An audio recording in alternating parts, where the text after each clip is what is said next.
Donc là on arrive dans l'atelier des grillageurs et là donc on reçoit toutes les structures et en fait comme on recouvre ces structures de fruits, on doit d'abord y tendre un grillage. Donc vous allez voir les grillageurs qui s'attachent à vraiment tendre le grillage de façon à ce qu'il soit le plus rigide possible, parce qu'il faut savoir qu'un mètre carré de fruits c'est 45 kg. Et là vous avez déjà des chars qui sont bien avancés au niveau accessoirisation.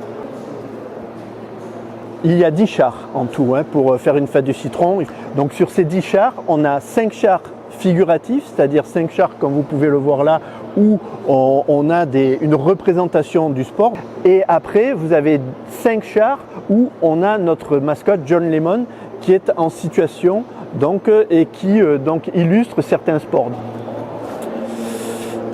Alors là, on rentre dans l'atelier menuiserie.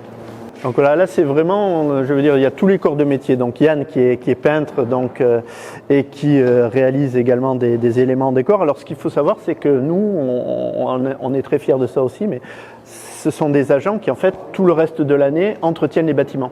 Ce n'est pas des agents qui sont dédiés à l'événementiel, sauf les grosses parties métalliques qui sont externalisées, mais sinon tout le reste est fait en interne.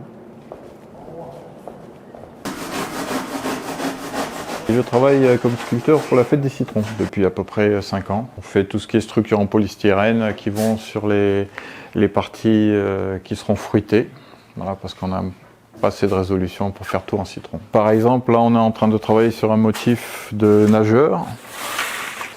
Donc il y aura une structure en métal ici, et tout ça, ça sera fruité. Et donc là on fabrique l'intérieur du bonnet, voilà, en polystyrène, en fonction de la structure qu'on a reçue. Et coucou. Donc là on rentre dans l'atelier de Carole. Donc Carole, elle travaille une matière que l'on a adoptée il y a à peu près 5-6 ans, qui est le plastazote, et qui est une matière un peu magique qui nous permet de faire plein de choses. Tu es en train de travailler sur le volant du tennisman, c'est ça? Le volant du tennisman, c'est un élément qui va dans cette main. Et là on voit le travail de la plume en fait, par un rainurage de la matière. Et on arrive à recréer justement, bon après elle est travaillée aussi à la peinture et tout ça, mais déjà là on voit le nervurage et le rainurage qui donne vraiment un effet de volant, quoi, un vrai volant. Et là donc on arrive chez Audrey et Pascal. Donc Audrey qui est notre peintre artistique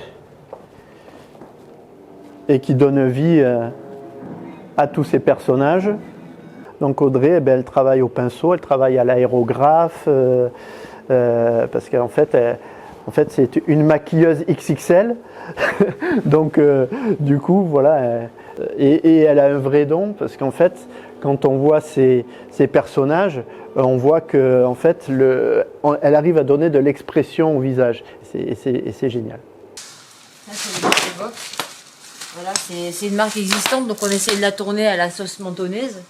Et pour une commune comme la nôtre, si on n'avait pas en interne justement ces compétences-là, budgétairement parlant, ça ne serait pas possible. C'est une sacrée équipe, on a vraiment beaucoup de chance d'avoir tous ces agents qui font la beauté de la fête et qui font sa spécificité.